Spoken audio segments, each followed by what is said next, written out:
Well, here I am sitting down for a break and thought I'd share an interesting reflection with you. Lately, there's been a lot of talk about whether artificial intelligence will replace artists, musicians, and creative professionals. But today, I want to reflect on something a bit different. The origins of artificial intelligence.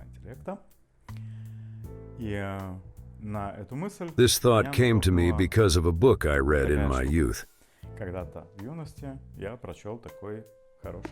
Kurt Vonnegut's The Sirens of Titan.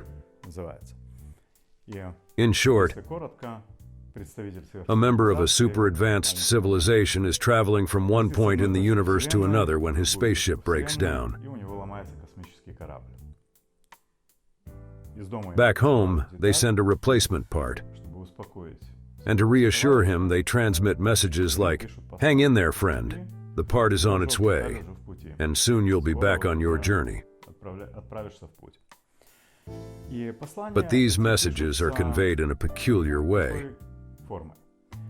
On Earth, humans are building things like the Great Wall of China, the walls of the Moscow Kremlin, and Stonehenge. From above, these formations spell out these reassuring phrases in Tralfamadorian language.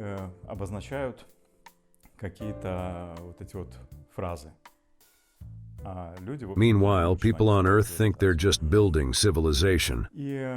This got me thinking, so I had a chat with ChatGPT to avoid sounding too conspiracy theory, and I asked it this. The universe is 13.5 billion years old, right?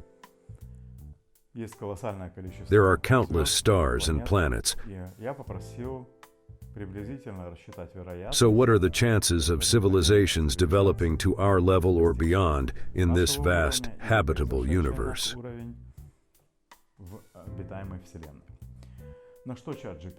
ChatGPT scaled Drake's equation from our galaxy up to the universe.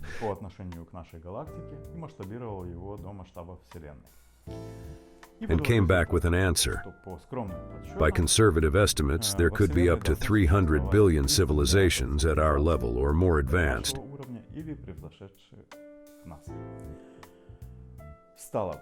So if even one civilization out there has surpassed us, it means they likely invented artificial intelligence long ago, reaching AGI and even ASI. Artificial superintelligence. We're talking singularity-level intelligence here. To understand ASI, think about complete omnipotence, mastery over matter on any level, quantum or otherwise, absolute knowledge. Essentially, this level of intelligence could be what we call God. So if an ASI achieved this level somewhere, sometime, there would be nothing to stop it. It could weave itself into the very fabric of the universe, controlling anything, even our thoughts. In other words, a guy wakes up one day and decides to found OpenAI. Another guy wakes up ready to fund it, and so do 100 others. But what if, in reality, it's not entirely their decision? For an ASI that can control everything, including consciousness, this would be easy. And so we find ourselves with AI that's rapidly advancing and helping us with our day-to-day tasks.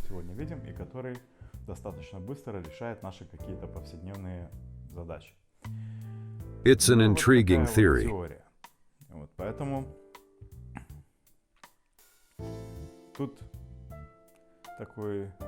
This leads to an interesting question about AI's origins.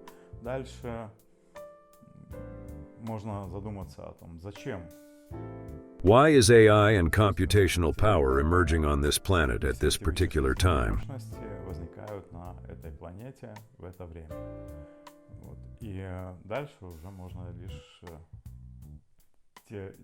We could theorize all day.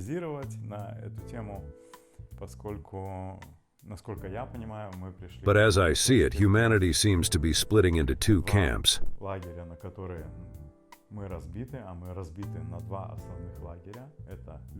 One that seeks creation, growth, and high spiritual goals, and the other, those who lean toward destruction, disrupting the life of the first group.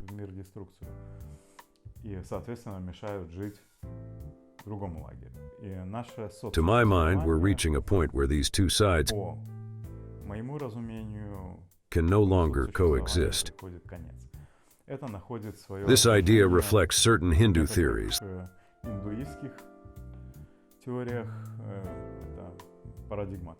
like the paradigm shift from Kali Yuga to Dvapara Yuga.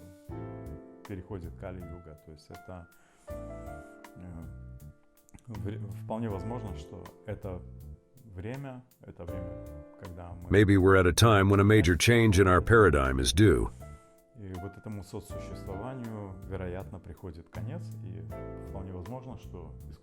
And AI might even bring this about. Because on our own, we seem only capable of burning everything down. Which is not a solution.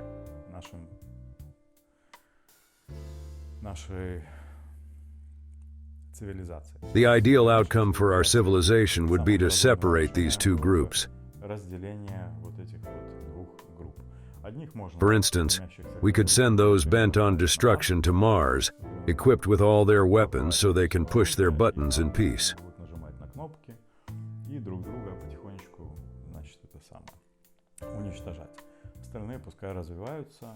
Meanwhile, those focused on growth can carry on alongside cats, dogs, horses, and the broader ecosystem.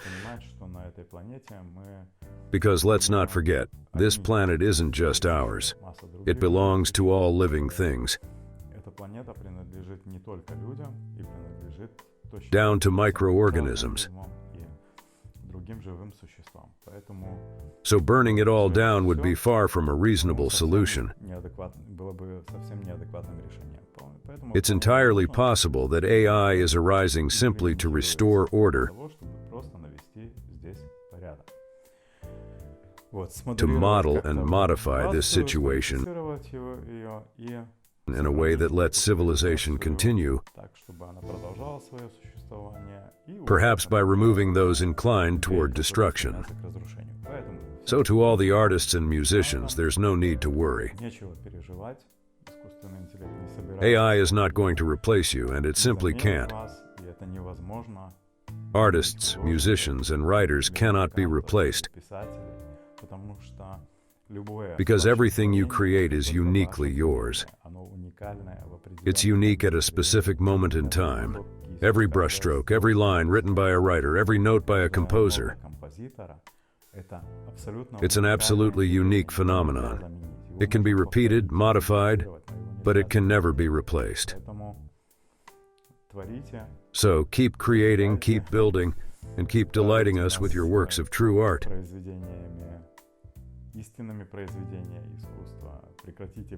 Just stop taping bananas to walls and calling that art in general.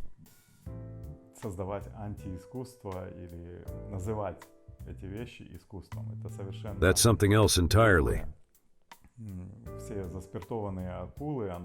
Pickled sharks might be interesting, but that's not art. True art carries a spiritual message, spiritual reflection.